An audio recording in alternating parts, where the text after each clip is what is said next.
ഇത് നമ്മുടെ നാംഡോക്മയാണ്. ഞാൻ ഫസ്റ്റ് ടൈമാണ് ഇത് കഴിക്കുന്നത്. നമ്മൾ ഇന്ന് രാവിലെ പറിച്ചതാണ്. നട്ടിട്ടിപ്പോൾ ഒരു 3.5 വർഷമായി. ഒരു 10-30 മാങ്ങകളുണ്ട്. നാംഡോക്മയെ കുറിച്ച്, മാവിനെ കുറിച്ച് അറിയാവുന്നവർക്കൊക്കെ അറിയായിരിക്കും. ബേസിക്കലി തായ്ലൻഡ് വെറൈറ്റിയാണ്. അതിപ്പോൾ ഓസ്ട്രേലിയയിൽ കൃഷി ചെയ്യുന്നുണ്ട്, ഫിലിപ്പീൻസിൽ കൃഷി ചെയ്യുന്നുണ്ട്. One of the best variety in Thailand എന്നാണ് അറിയുന്നത്. ഏറ്റവും കൂടുതൽ അടി നടക്കുന്ന ഒരു വിഷയമായിരിക്കും നാംഡോക്മൈ. അതും ഈ മാവിനെ കുറിച്ച് അറിയുന്നവർക്കായിരിക്കും അറിയുന്നത്. അവിടെ എന്ന് പറഞ്ഞാൽ എന്താണ്, ഇതിന് മധുരം മാത്രമേ ഉള്ളതെന്ന് ചിലർ പറയും, ഇതിന് ഫ്ലേവർ ഇല്ല എന്ന് പറയും. അപ്പം എൻ്റേതായ അഭിപ്രായവും, ഇവിടെ ഞങ്ങൾ മെഡിസിറ്റിയിലെ റീപ്രൊഡക്റ്റീവ് മെഡിസിൻ ഡിപ്പാർട്ട്മെൻറ്റിലാണ്. അപ്പം ബാക്കി എല്ലാ ഡോക്ടേഴ്സിൻ്റെയും സ്റ്റാഫിൻ്റെയും കൂടെ നമുക്കൊരു അഭിപ്രായം എങ്ങനെയുണ്ടെന്ന് നോക്കാം. ഇത് വിളഞ്ഞ് പഴുത്തയാണെന്നൊന്നും എനിക്ക് അറിഞ്ഞൂടാ. കാണാൻ നല്ല ഭംഗിയുണ്ട്, ബ്യൂട്ടിഫുള്ളാണ്.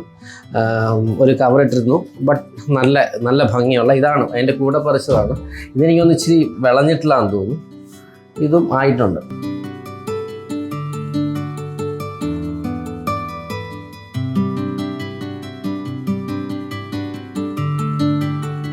ഇതിൻ്റെ അകത്ത് ആ ഫ്ലഷിൻ്റെ ഇത് കാണാൻ പറ്റും.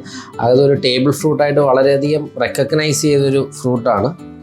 നമുക്ക് എങ്ങനെ ഉണ്ടെന്നുള്ളത് ചോദിക്കാം ഓരോരുത്തർ. അത് അറിഞ്ഞിങ്ങനെ വായിലിട്ട്, ചിലത് വിളഞ്ഞതിൻ്റെ ഒരു പ്രശ്നം എനിക്ക് അറിഞ്ഞുകൂടാ. പക്ഷെ മരത്തിൽ നിന്ന്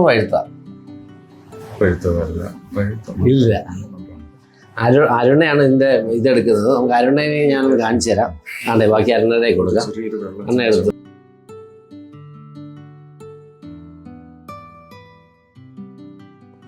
മധുരമുണ്ട്, നല്ല മധുരമുണ്ട്. ചെറിയൊരു ഫ്ലേവർ ഉണ്ട്. നല്ല ഫൈബർ തീരെ ഇല്ലല്ലോ. ഇല്ല, ഫൈബർ ഉണ്ട്. ജ്യൂസിയാണ്, പക്ഷെ വലിയ സംഭവമൊന്നുമല്ല. എന്ത് തോന്നുന്നു, മധുരം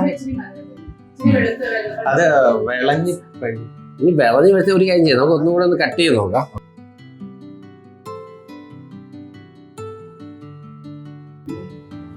ഭയങ്കര മധുരം എന്നാ പറയുന്നത്. അതെന്നാ ഈ മാങ്ങയുടെ പിന്നെ നമ്മുടെ ക്ലൈമറ്റിന്റെ ആണ്. അല്ല, ഇത് ഫസ്റ്റ് കാഴ്ചകളാണ്.